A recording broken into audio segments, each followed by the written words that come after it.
Hey everybody, how's it going? Hey, welcome back to episode. What episode is this, Roberto? 44. Episode 44. Wow, 44 psychiatry sessions that you That's guys great. snooped on. Yes, all you pervs. What Like, the heck is going on with you guys? You guys have a life or something? it's peeping Toms, man. But actually, this is actually a good transition. 44 has some synchronicity. Oh I'm yeah? wearing a robe right now. I'm relaxing because I've done everything I can up to this point, and I'll give you a quick update. So this is What the Phuc. Thank you guys for following this show, where We we talk appreciate about our you. lives and our startup adventures. And hopefully, you enjoyed the adventure so far. And just to catch you up, Roberto and I have been doing this for like how long we've been doing this? Like the podcast or like the whole process? The podcast, like 44 episodes. Like episode 44 one was episodes. We what started in date? September. September last year. So this is November 17th. Yeah, it's been over a year. So it's been 14 months into this. So let me just tell you what happened, right? So I had left my company. I had started Phuc Labs. It was basically just me at that point, and like basically one or two employees, right? A few employees. We raised in between now and basically the time I started the show, we raised roughly like $1 million, something like that, to stay Oh man. alive and hire some folks and actually get farther apart, farther down the road. I mean, Ahead. not Yep. farther apart. Sorry, farther down the road in terms of our device, right? That the invention that we had, Yep. and then we perfected it over the course of the last 14 months, and now we're ready for prime time, and with fundraising, we're basically looking to get investors to give us the money to basically go and build a plant, essentially. And this plant will process and create recycled copper. It's going to be basically like a golden goose. The analogy I make is it's a golden goose that poops out, instead of gold eggs, copper eggs. And you just have to feed it whatever you can find that has copper in it, that has e-waste, has copper Everything. in it, right? Like I feel like everything has copper in it at Well, this twenty point, right? percent, yeah, 20% of electronics, roughly, give or take, has copper in it. And copper is something that is going to be something that's needed in the future for sure. It's in everything that we pretty much use in electronics, right? Yep. Yeah. And it's going to run out. And so unless we recycle it more and use it more efficiently, we're going to run out. And so our device lets us do that really efficiently, right? Could you imagine a world without like all the devices that use copper? Like no cell phones, no computers, no man TVs, no nothing. Like everything that's entertainment or communications, like it's gone. Right. But it wasn't the story this whole time. So the 14 months was Yep. spent finding out, okay, this is what we should be doing. So again, this is like looking back. By the way, it's my birthday this week, so I'm looking back as well Oh, on my life, right? My birthday is November 19th, 2 days from now. awesome. Get like I'll be turning you get a 46. Saturday. 46. I was born in 1976 during the end of the Vietnam War. Nice. It's That's how I was it's born in quite that. a life, man. Yeah, and so basically, I grew up in Boston. I am still living in the same house that I grew up in.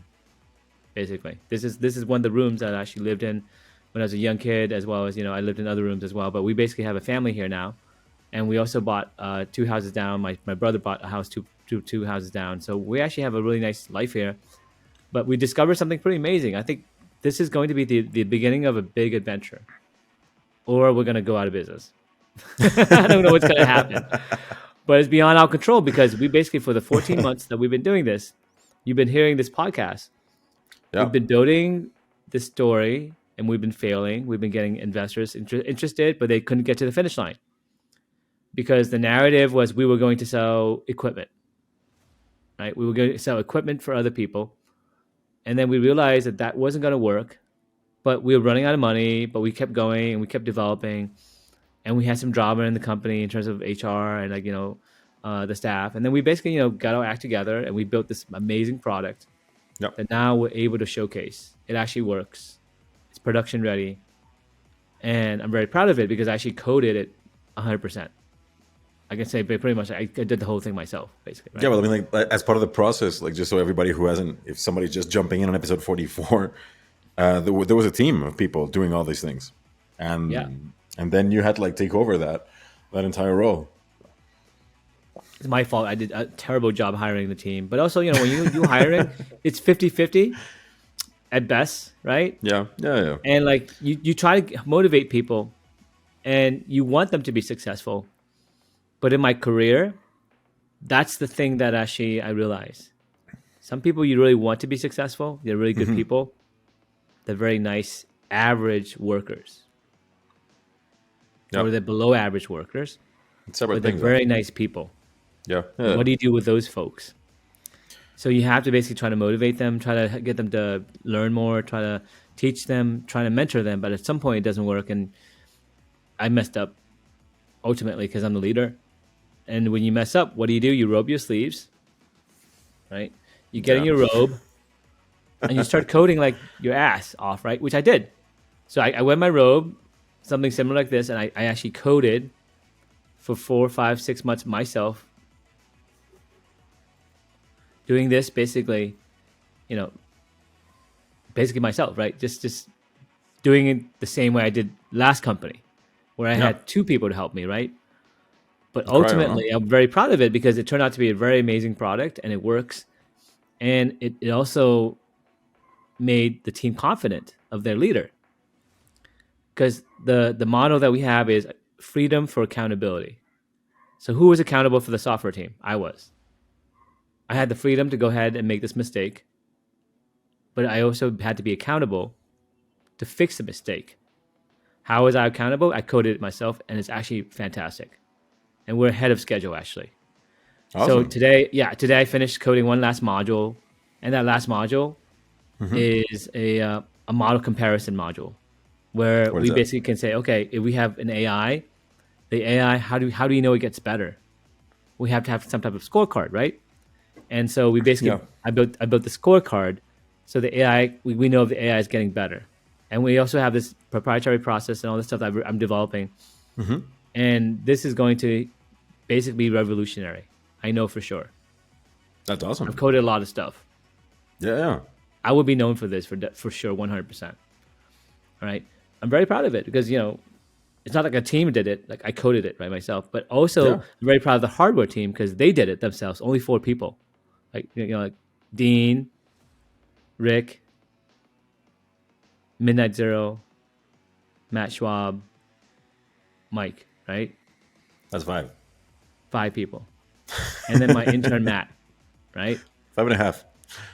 Right. So, but Matt was actually, doing most of that with the work with me. So he basically was like me, and he was basically helping me with all the manual kind of like, okay, run the software this way, get this data, do this stuff. He was amazing. Okay, nice. Special thanks to Matt. So now it's like, okay, so you have this movie like we were talking about. You finish the movie. You're shopping it around. Who wants to distribute it? Who wants to help basically sell it? Who wants to help basically make money off of it? Who wants to basically help us get to the next step? And we're getting to the finish line. And I want to tell you the 2 front runners. Yep. Right. To summarize again. Yeah. Like we talked about it like last week, like the people, your friends and the guys. Well, actually, let me twist. Okay. Oh, those 2 people are now actually lower. Okay. So the state, the VC, right? Yeah. The VC that we're thinking of working with, right? They need more time. They need January because they're basically a government-based VC, so they need a little bit more time. That may be beyond what we're willing to wait for, right? Because we have other VCs who want to make a decision today. Yeah. Okay, and hold on. I feel like January is kind of far though. Yes. So that front runner was replaced with someone else. Nice. A West Coast VC. A brand name VC that has a $700 million fund plus. Right? Okay. And they manage billions of dollars of assets. You would know them if you would know the companies they invested in, and actually they're very successful and very prestigious. But what happened was somebody we knew joined that firm, and that person was a fan of our technology, and we also are a fan of him. Yeah. And so together we put together an investment memo, and he was supposed to present it to his partners on Monday, and he did. So this is actually, today's Thursday, right? So 3 days ago he presented it, and then today he gave us an update. He said the meeting went really well, but we didn't get to finish because one of the founders of the company of the VC wasn't there, so we can't make a decision without all the people there. But we're going to regroup again next week on Monday. Awesome. So that means that we didn't get rejected. No, no. Like later, I'll see you later is not like goodbye. So that's pretty good. It was like yeah, it was a good it was a good meeting. Meaning like, it was Yeah, positive. yeah. But we need to wait till someone else comes next week to basically maybe do the final blessing. So that's what I'm thinking. Yeah, well, it's this person is clearly important, and they need to see this, which is Right. important too. I mean, like we have to show this to this person. Right. So the idea is like once you see the movie, like the Matrix, like the analogy of the Matrix, and you think, oh my God, you're the distributor. Like, this is going to be the movie that's going to make $1 billion. I need to sign these people right away. That's what happened. I had that experience. Like basically, with this, Yeah. like they knew that there was competition. Yeah, Right? yeah. See, they knew that this other firm was eminently going to supposed to, right, and they will probably, right, and they have another one came in right yesterday, right, and another one came in the day before, and so we have like 4 that are not as big as that one and not as close to saying yes, but they're like 2 meetings away, and they're pretty substantial as well. Yeah, yeah. And I mean, like more than how big they are, it's what we were talking about last time. Remember, like what do they bring to the game, and how much, and what is their like function within the They're whole all team? strategic. Yeah, Yes, yeah, which is they're all amazing as well. strategic, and that's why they're interested. But also remember, like the story is really important with a startup. So 14 months, we had the wrong story. We were Yes. selling a movie, a script that no one wanted to be part of. Right? They couldn't help us. They basically had to wait a long time. Maybe other people had to make decisions, and we basically said, okay, that movie sucked Well, it because they wasn't. didn't like these things. So we cut off those things and we deleted things and we rearranged the script and made it simpler. I mean, it wasn't a bad story either at the beginning. Like you remember, it was all about cleaning waters and improving on the processes of different states. Remember, like the sewage water and all those things. That's a good Well, thing as yeah, well. I would say it wasn't just the sewage. Sewage was yeah. We started with sewage. We knew we we're going to go into that. We knew that was a good starting point. But yes, we did spend some time on that. We realized that was a dead end. But then we did let's do other stuff. But ultimately, what we're thinking, we have to take this middle step where we work with somebody. Somebody has to say yes, and somebody has to buy the equipment or might license it or something like that, and we have to work with someone. And our fate was in someone else's hands. Which sucks. Correct? Yes. So that was the story we were selling. The story we were selling was no matter what the story was, variation of it, you can say blah, blah, blah, service, blah, blah, blah, equipment, blah, blah, blah, whatever. We needed Yeah. a customer. There was a customer in the equation. There was a customer, and there's a lot of questions about that customer. There's a lot of questions that go around sales. And so typically what you do is in a process where you fundraise or just try to start a company, you realize, you know what? Why am I fighting that? Why do I really need the customer? First principles, right? What do Yeah, they when you offer? take like when you step Right? back a little bit, and you're like, "The hell am I doing?" It And is they say, well, let interesting. me just take that off the table. And now the conversation can focus on what? It has to focus on something else. It'll focus on, okay, can you guys actually do this very hard processing? Okay. And then you realize, yes, we can. We have badass engineers. I mean, that's the sweet spot, right? The sweet spot is we build technology that no one else can build, or we can build it better. That's other technology that people can build as well, but we build it better, we build it Yeah. faster, Yeah. we build it more efficiently. So we're trading things we can't answer, questions we can't answer, for questions we can answer. So it's a different approach entirely. So you have to listen to your customers. You have, who are basically the investors, right? You have to listen to the investors. You have to listen to your partners who basically want to work with you and say, hey, partner, would you like to work with me? And they're like, yeah, I'd like to work with you, but maybe 6 months from now. Versus a partner who says, wow, that's breakthrough. Let's do that next week. Or you know what, Monday, let's start Monday. Yeah. Yeah. Yeah. Somebody they're that so sees the excited, they lean immediate in. value in it. There's energy because they see, yeah, exactly, they see the value. And so the story is very important because we didn't have to do much to change the story. The device was the same. We were storing the same material. It was the same team. We just changed the story. Right? Yeah. Yeah. The podcast hasn't changed. I haven't changed. You haven't changed too much. I think I'm still pretty smart from last year to this year. But what we did was we learned as we executed our investment, right? Our fundraising. We learned what worked, what didn't work, and we never gave up. For example, Republic, right? Republic is a crowdsourced funding system. We were going to that gave us like $66,000. I think it's $66,000 already. Right now, And we haven't really tried that hard either. But what it did was it gave us a bunch of investors that were big fish. So we went fishing. The mere fact that we went fishing, we put ourselves out there, is what's called unintended luck, right? Accidental luck. But it wasn't luck. It was because you broadcasted that you were available. Yeah. By going through a process that's pretty rigorous. You had to apply. You had to get vetted. And this is why Republic, I think, is great, because now you can, if you can't get the big fish, which we're getting, so we're focusing on the big fish. You can focus on the small fish, just like we just got $66,000 from small fish. Yeah. And it's exactly at 66,812, 193 investors. So 193 investors told their friends. Yeah, like we trust. Who told a VC, who then contacted us. Yeah. Does that make sense? So before, when I was fundraising my entire life, before Republic, I'll always use Republic from now on, or some crowdfunding platform. So here's my advice to someone young: go to Republic, go to something crowdsourced funding, because you go through this process. This process would basically replace an accelerator, replace like something like some coaching, because they're going to coach you to look good to their audience, because they've done this a lot of time. It'll force you to make a video. It'll force you to create a narrative.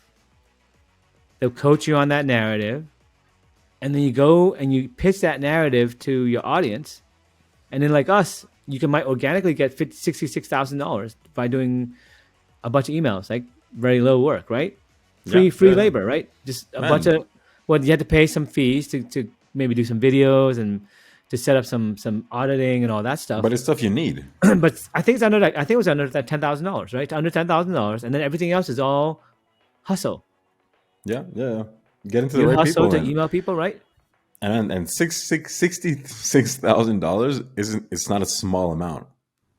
Like, but to have a bunch of people be like, listen, I trust you, I like this product, here you go, and have 190 people like trust, like, and just like actually put their money where their mouth is a great thing.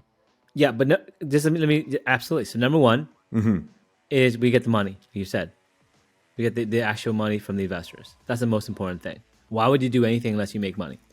No. Now we can actually make For fun. payroll, right? Yep. For like one payroll. That's actually enough for one payroll, right? What's one payroll? You actually got one payroll. So you're live for one more month or one more, payroll, whatever, 2 months, whatever that two payrolls, whatever it represents, right? So whatever time that you got, money gives you more time. Yep. So start a cash register where every month or every couple months you can take it out, but you don't want to do that. Like, you don't want to do like a 1 year campaign. You want to do like a 3-month campaign and close it out. Use that money, make progress, right? And then come back. But maybe so that's number one, you get money. Number two is you get the discipline to create a really good presentation and something that someone can shop and look and get an inbound marketing page where you can catch big fish. Yes. Right?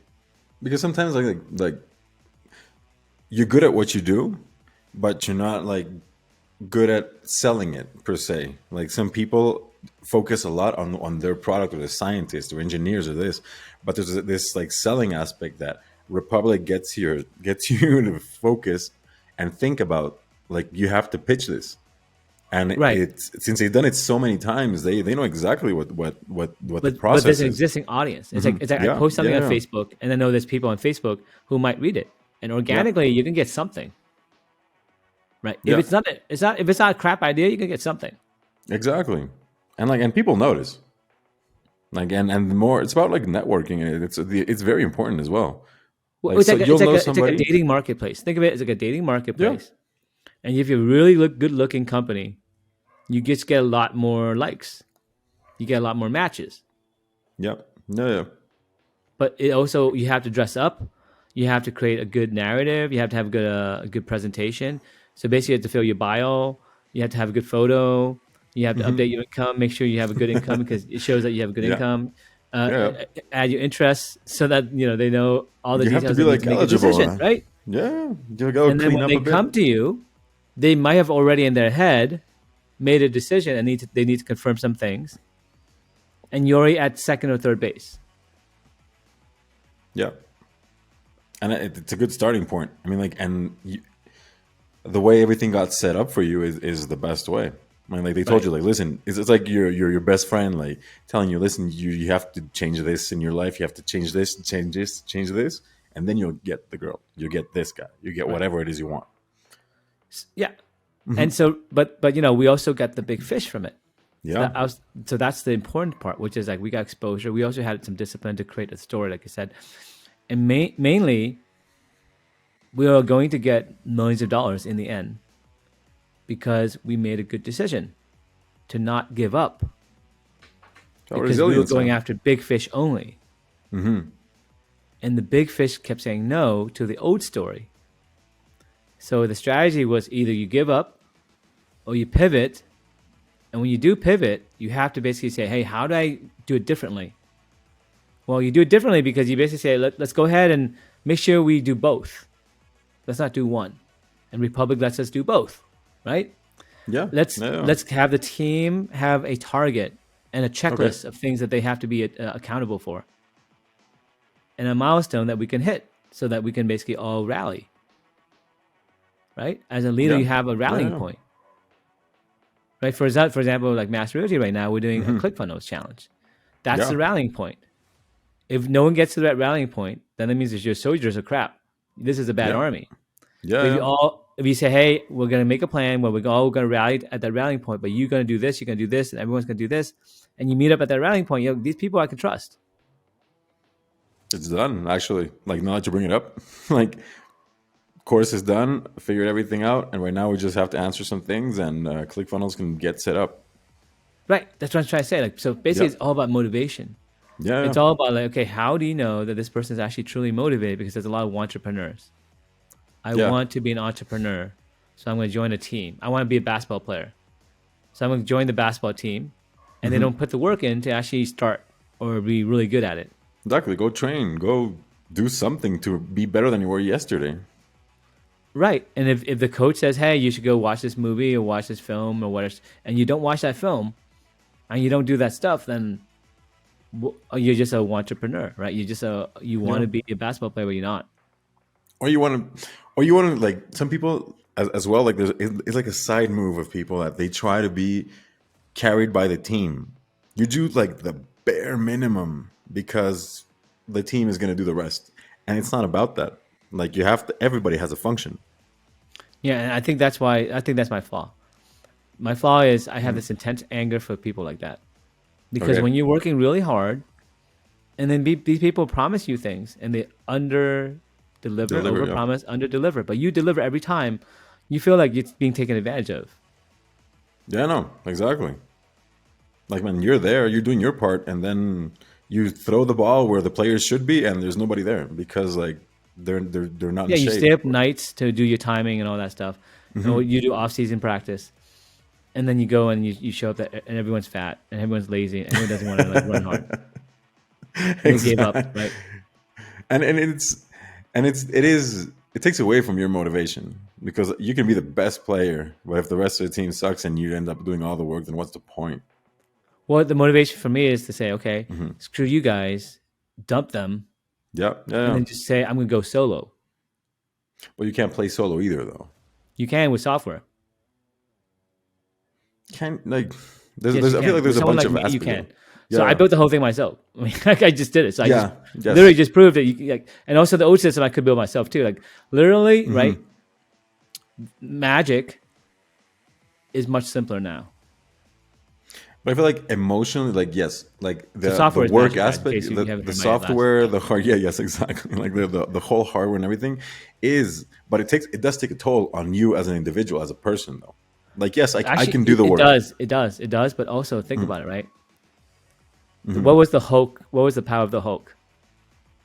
No, though, the stronger he gets, the madder he gets, the stronger he gets. Exactly. Mm-hmm. So there's passion because you want to do something, you love something. There's also passion for revenge, Yeah, passion for like proving that you're not wrong, right? motivation's there, man. Like Passion it's for like basically we need to rally so we can catch up. So you like have to kind of whatever, act like a little bit like the Hulk. like whatever fuel you need, and it gets you going. Go for it. You need a But chip on your shoulder. yeah, no, definitely, yes, and it helps a lot.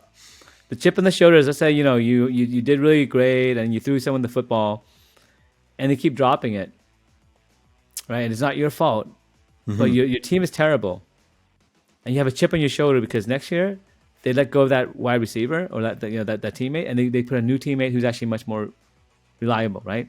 Yep. Or they say, instead of you throwing it to that person, I want you to go ahead and run the ball more, and go ahead and run as a quarterback. And you say, okay, that's great. I can control my destiny.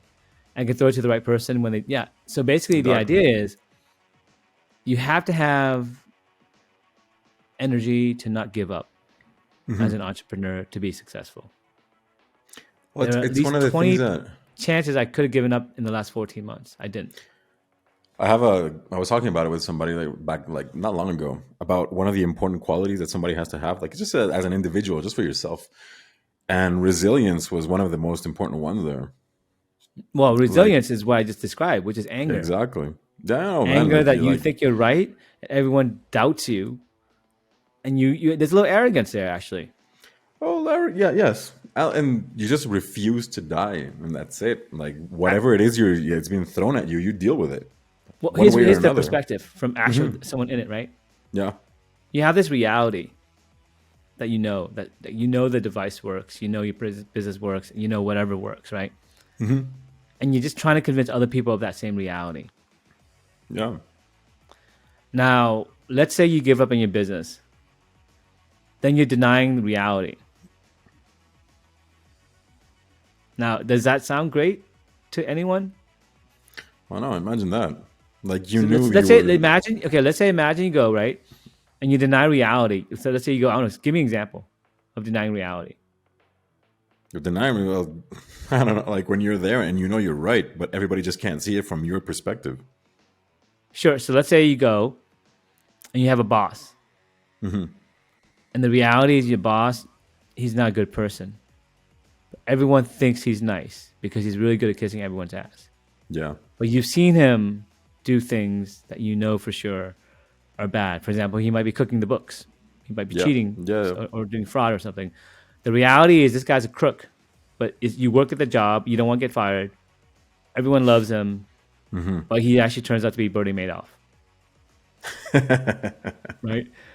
Bernie Madoff is really nice. Those awesome Christmas parties. You've been working for 20 years. You're the Everybody loved secretary. him, man. The Everybody loved reality him. is you've seen the books and you know that he's crooked.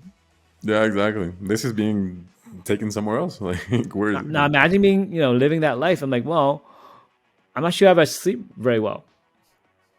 Would No. you? No, it's great. But I mean, like, or either you're a sociopath, or you just like really don't like. You're so disconnected from reality. Exactly, which is what we were saying. It's like how does this happen? You have a conscience, and you know when you did something right and something wrong. Absolutely.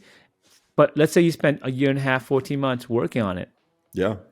14 months believing in this reality and fighting for the reality. So, for example, let's say you believe in the Revolutionary War. Let's say you're on the United States side. You believe in freedom for 14 months, and now you have to cancel freedom and not believe in that reality. Could you ever do that?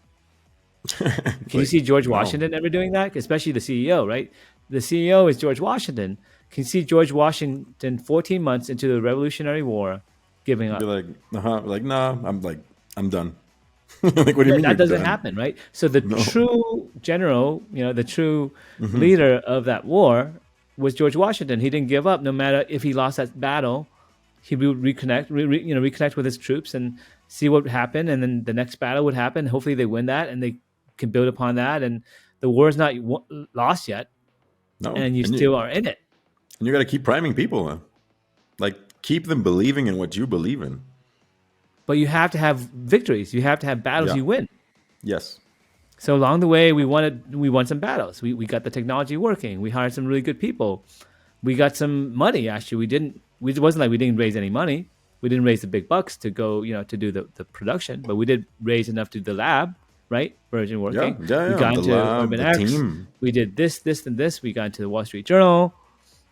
There was a lot of battles that we won.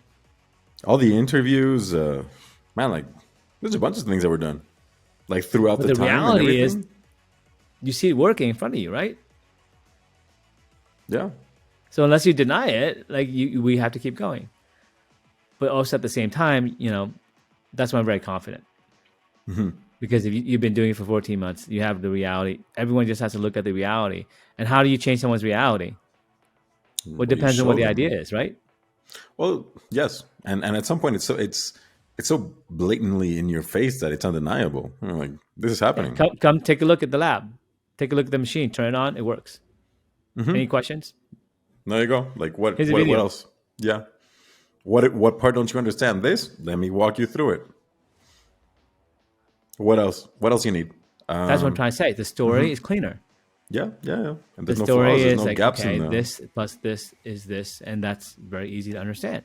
Whereas before, it's like, well, this plus this plus this. Well, if this condition happens, then this happens, but then we have to do this, and then this happens, and they're like, whoa, what's going on? And their head's spinning. Yeah. Remember that, like we had this thing in university where they used to tell us like, use the KISS method. I'm like, what is it? Keep it simple, stupid. Like just break it down as easy as you can, and the more you understand it, the simpler you can bring it down to. Like you can explain it in like this most basic way. The more you know about it. Yeah, that's geometry, right? The basic fundamentals, triangles, squares, circles, and all that. And same thing with coding. Straightforward. The coding that you do, the simpler it is, the architecture is usually the right answer. Yeah. Because everything in reality, everything is just really can be boiled down to really some simple themes, some simple things. Ultimately, because when you work with AI, you work with data like I do. Yeah. You realize that everything can be put into a number. You can make everything to a simple series of numbers, and you're not as complicated as you think you are, because it's not about you being complicated. It's about the task you're trying to do. It's not a judgment on you. Okay. So, for example, let's say self-driving, right? The ability to drive is probably about 10 skills. We have to copy those 10 skills. And once we have those 10 skills, then we have the algorithm, the universal algorithm for driving. Whether for using a human or using a computer, it's a universal spell, universal thought. The thought form for driving has a universal algorithm where 10 things matter. Does that make sense? So in life, you can think about like everything in life is about information. You have to have a series of instructions to do something. In this case, these are instructions to move from A to B using a vehicle. Go from A to B using a vehicle and not hit another vehicle and obey the laws. Again, I'm just making a checklist. Yeah. 1, 2, 3. Those things can be put into numbers or maps or algorithms or whatever you want to call it. But guess what happens to those algorithms, those maps, those pieces of software? Guess what those algorithms become? They become code. They become math. They become numbers. Everything becomes numbers. Okay? Now those numbers, if you look at those numbers, are those instructions. So basically, the way you can think about magic is math is the language for spellcasting. Math is the simplest way to represent instructions from a program. A program gets actually written by a human.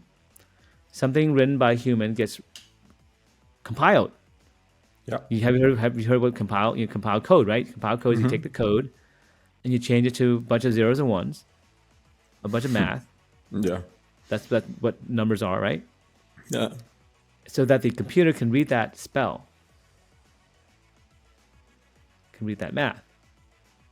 So you have to replace the word math for spells. So the kids out there, you got to learn your math. Okay? Get good grades in math if you want to do spell casting. It's super important for everything, actually. I've had I used to teach when I was teaching at university here in animation and everything, and I had some of my students that were there just sitting, and they got into animation because they watched cartoons on Saturday mornings, and they didn't understand the fact that they had to replicate reality in a fake way through the program.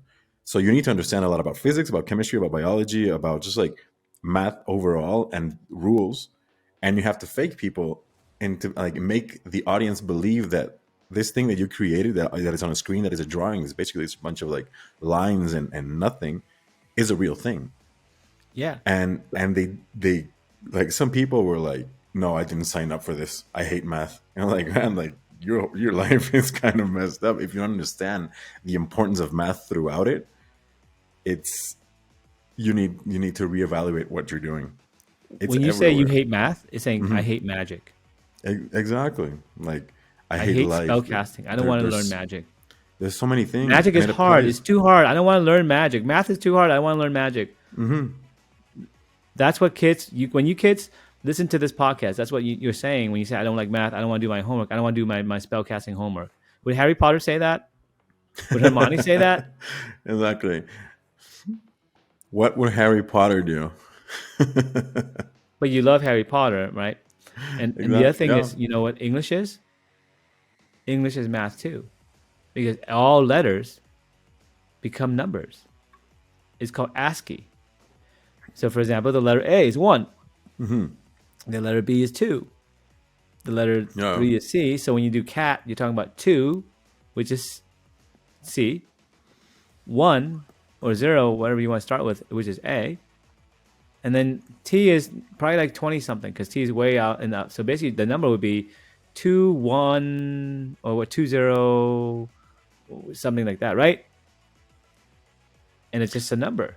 So the word cat is actually just a number to the computer. It's just a spell. So a cat is actually a series of basically, let me see, ASCII would be, whatever, 255 characters. Yeah. Okay. So it'll be 255 characters plus 255 characters. Basically, 610. Yeah. plus basically 3 of those, right? Three numbers 1530. Yeah. means cat to the computer. 3 math, basically a single math number is a cat. Does that make sense? So when you see the word cat on the internet, so when AI scrubs the internet, Yeah. and AI sees the number, whatever I just said, with cat represented, right? Chat is like, That's what 3, AI sees. It doesn't see the word 3, cat. 1. It sees that number.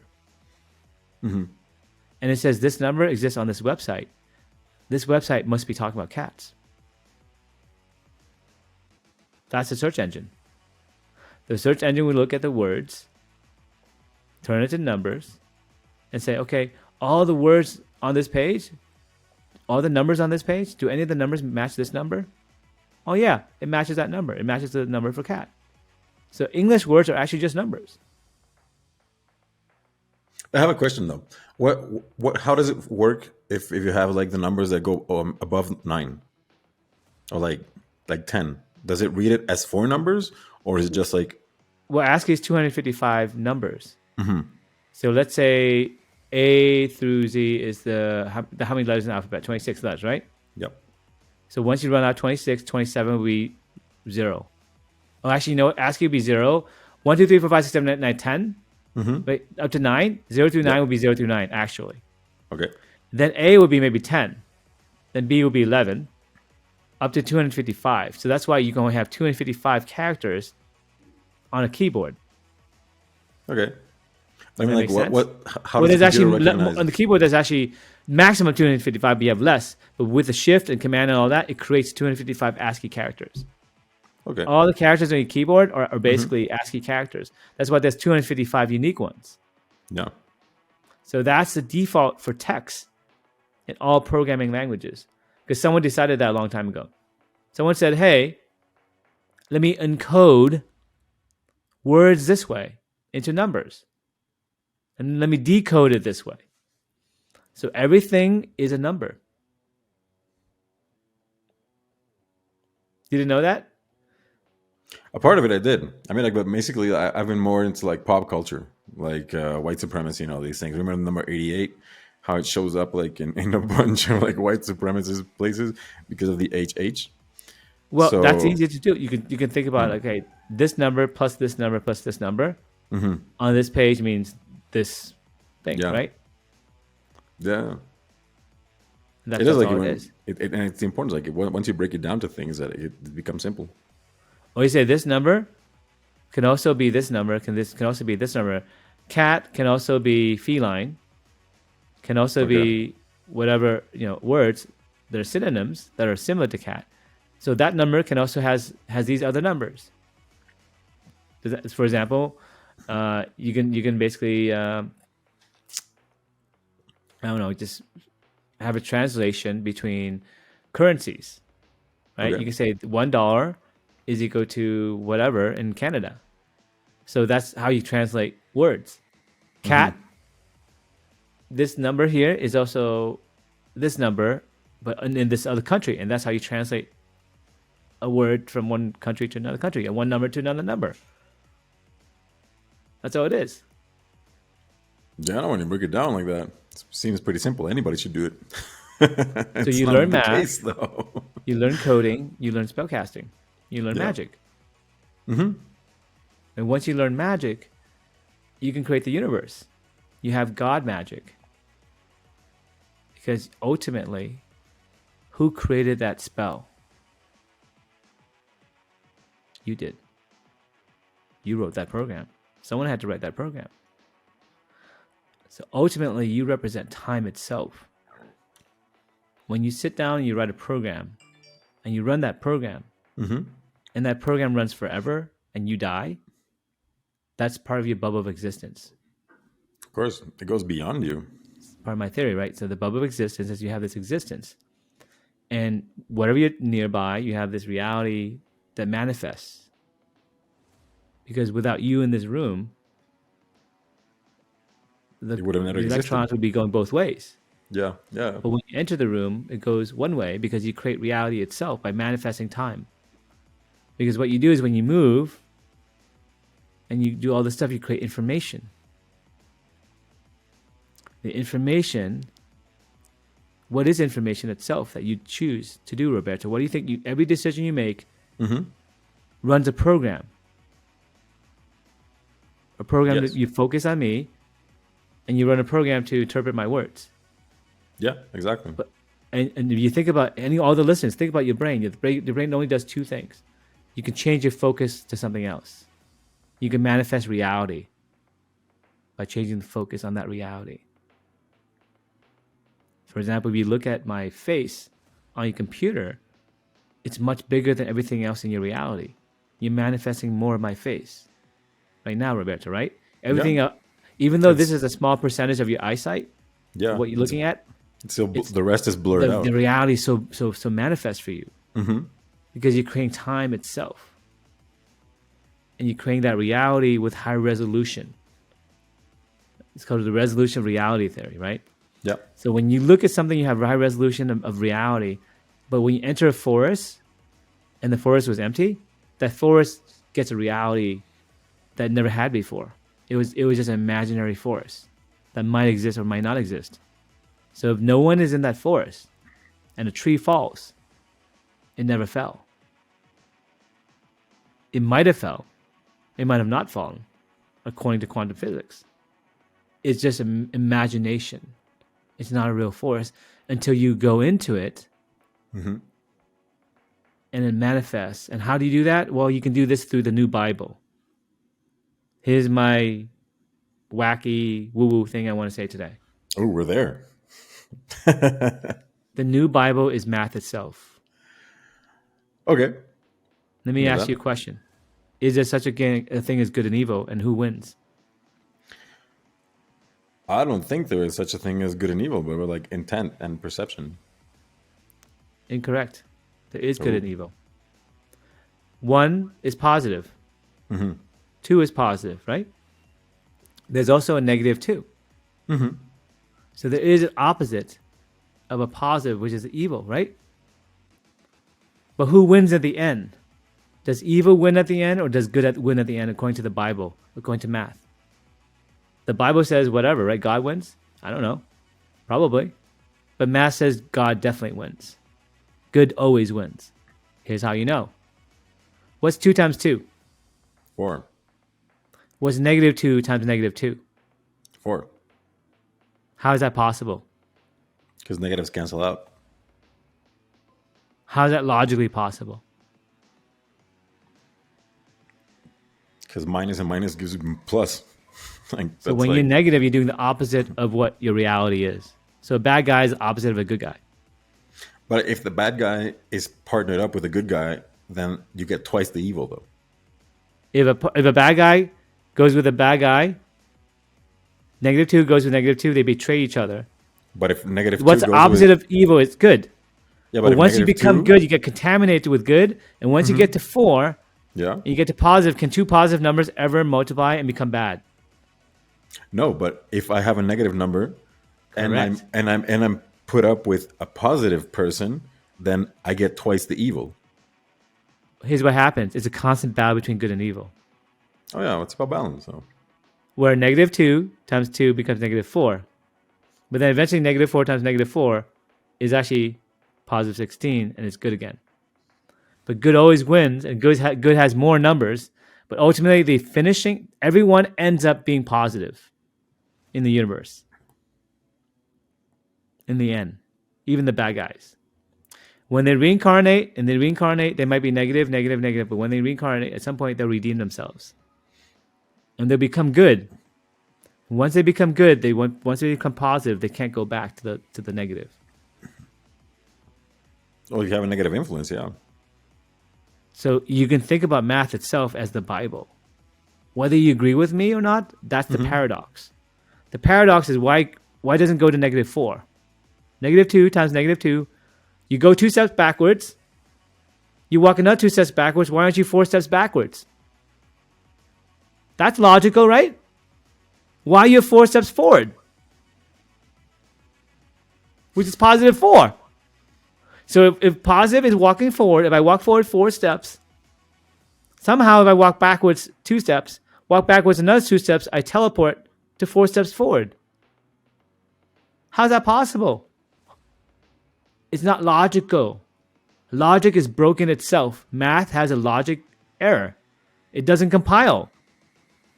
It doesn't make sense. But it does make sense. If the rules are set, that good always wins. So the game is rigged. The exception. The exception is Darth Vader killed the Emperor. And the bad guys killed each other. And the good guys won. That's the universal law that defies logic. Logic itself is broken by negative 2 times negative 2. It doesn't logically make sense. That's the thing in math I logically can never make sense of. Logically, if I go downstairs 2 floors and I go down another 2 floors, I should be in the 4th negative floor. Yeah, basement. Logically. But yet math logically becomes 4. How's that logical? Unless, we invented math wrong. But we all seem to agree. I don't know why. We all agree. Somehow, we had a choice. Someone could have said, that doesn't make sense, Professor. Why isn't it negative 4? And they say, hey, that's right. We should change the books. But there's nothing preventing us from saying negative 4. But somehow we all agree it's 4. Something in the universe is making us all agree that it should be positive. It has to stay positive. Why is that? Can you make sense of it? I can't actually.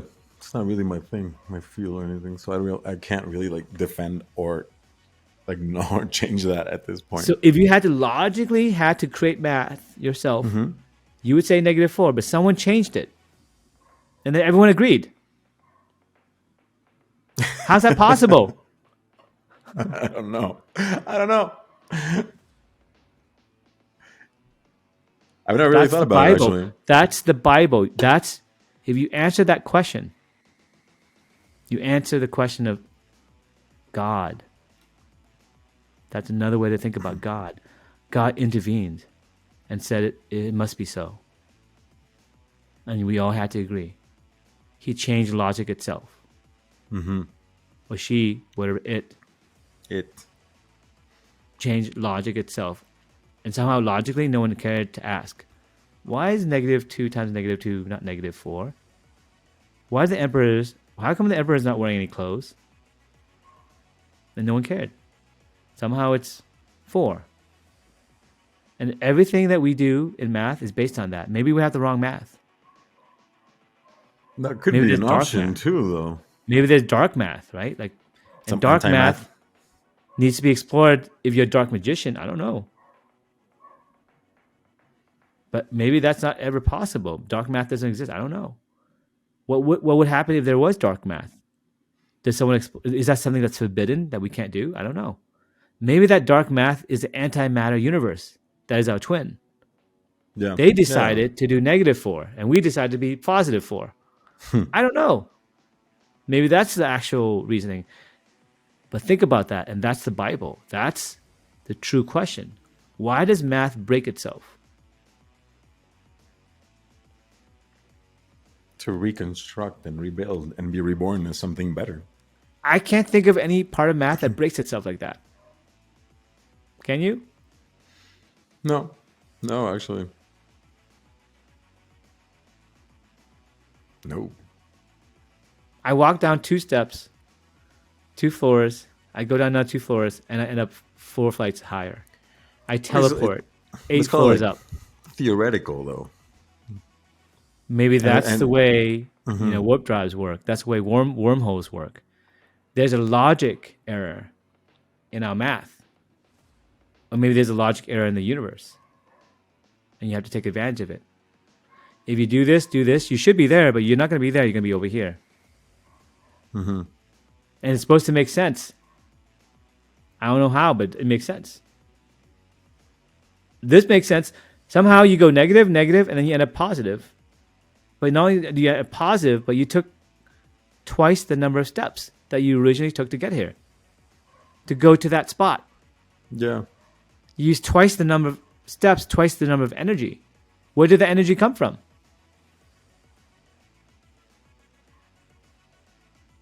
How did you disappear and reappear there? That's quantum entanglement. I don't know. You're quantum entangled between here and there. I don't know. We don't know yet. But that's my going theory. This is the secret of math that you have to kind of check out. This is the edge of math. Whether you have to believe in God, because someone did it, something did it, and I'm telling you, my interpretation is this: there's good and bad, positive and negative, and it doesn't pay to be bad. You're gonna end up being positive one day, and you'll be stuck being positive, stuck being good, because being good is nice, and you don't want to go back. Like, does a bad person want to go and leave heaven? No. Does a bad guy want to leave hell because it sucks? Of course. That makes sense.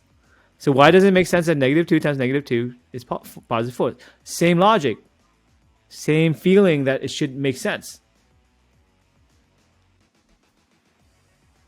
Right? The opposite of evil is good. And it's going to happen. So No matter how long if Darth it takes Vader betrays the Emperor, then he's good.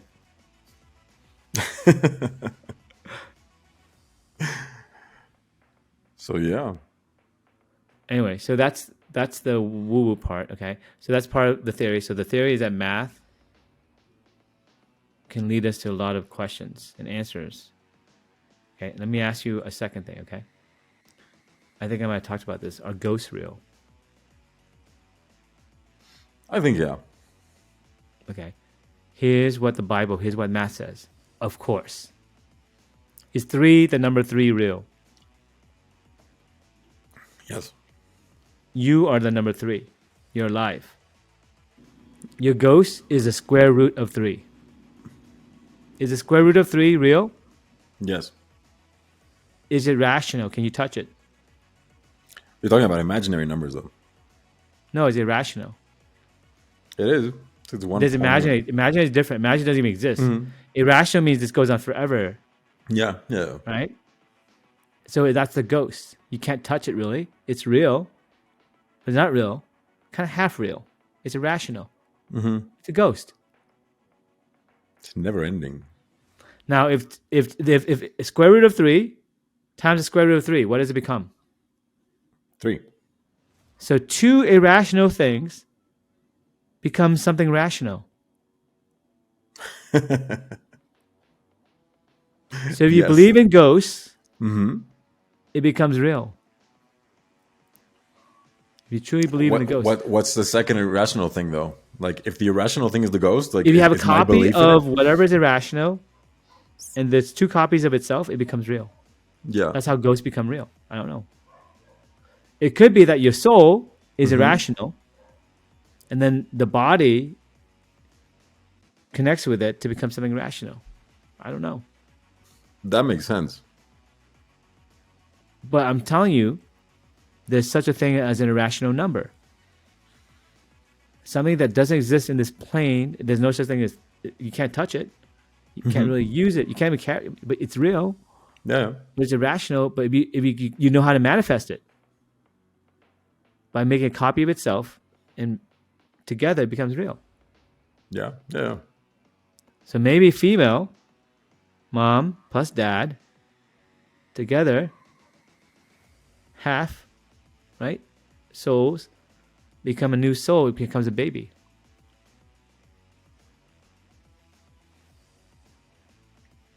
Half my soul plus half my wife's soul.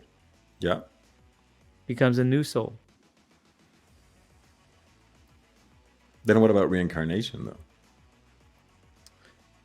Reincarnation is that soul is a frequency. It's just information. It matches my frequency. So I manifested that body because that body's meant for me, or that family's meant. So the frequency of that family matches the frequency of my soul, and that's why I can. That's the body meant for me. It's more of a beacon. The frequency of that lifetime I chose or something out. The idea is there's a state in math where the number can actually exist, but not really. It's irrational. Yeah. So in your existence, there's a state where this existence isn't real. You're dreaming, but you're still real, right? You're not dead. You're dreaming. You're not dead. Yeah. Or maybe you're dead, but you haven't entered a new body yet. Same thing as dreaming. You never die, but you need to master frequency of that lifetime. And then you manifest into a body. Does that make sense? It does. Let's see what happens. But then what about astral projections then? Okay. Imaginary numbers. They don't even exist at all. Now that could also be a type of ghost. Right? Or it could be the antimatter universe. The antimatter universe is an imaginary universe that exists out there, but you can't interact with it. You can't even put a number on it. You can't put existence on it, because if you did, you would annihilate. So if you touch antimatter, it would just destroy each other. That's why our universe touches that universe, would destroy each other. But we imagine that we can imagine that universe can imagine our universe. Now, do you know how imaginary numbers work? Why they're useful? Because they can cancel each other out. Yeah. Okay. So sometimes you have formulas, and a lot of what math does, it says, okay, if you do this, and there's two things of the same thing, you can cancel each other out, and then you make the formula simpler, and that's the answer. Does that make sense? Yep. So if there's a negative an imaginary number here, -1, imaginary number, and there's a +1, an imaginary number. -1 plus +1 imaginary number is 0. It cancels out. So there's a lot of things in math that require that to make the thing work. Does that make sense? Yeah. Yeah. So that gives me the theory that if you have an imaginary universe that you can't interact with, let's say the ghost realm or heaven or another universe, if you both agree and you both do the same thing but opposite, you can actually cancel the differences, and then you have something new come out of it that's simpler. Maybe there's a connection you can make. I don't know. But you cancel your realities out, and that's gone, and then there's something else that's much simpler, and maybe I don't know what that is. Does that make sense? So imaginary numbers are the ability to interact with another universe or another concept that you can never exist in your universe. But if you both somehow came to the same conclusion and you were both at the same formula, doing the same thing in opposite directions, you can cancel each other's reality somehow, and then something new comes out of it. I have no idea what that new thing is, but it's simpler, and maybe you can both access it, and maybe that's how you can interact with an imaginary universe without destroying each other.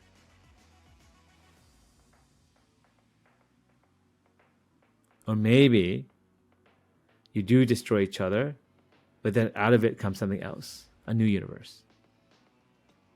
I don't know. Do you see what I'm trying to say? It's the new Bible.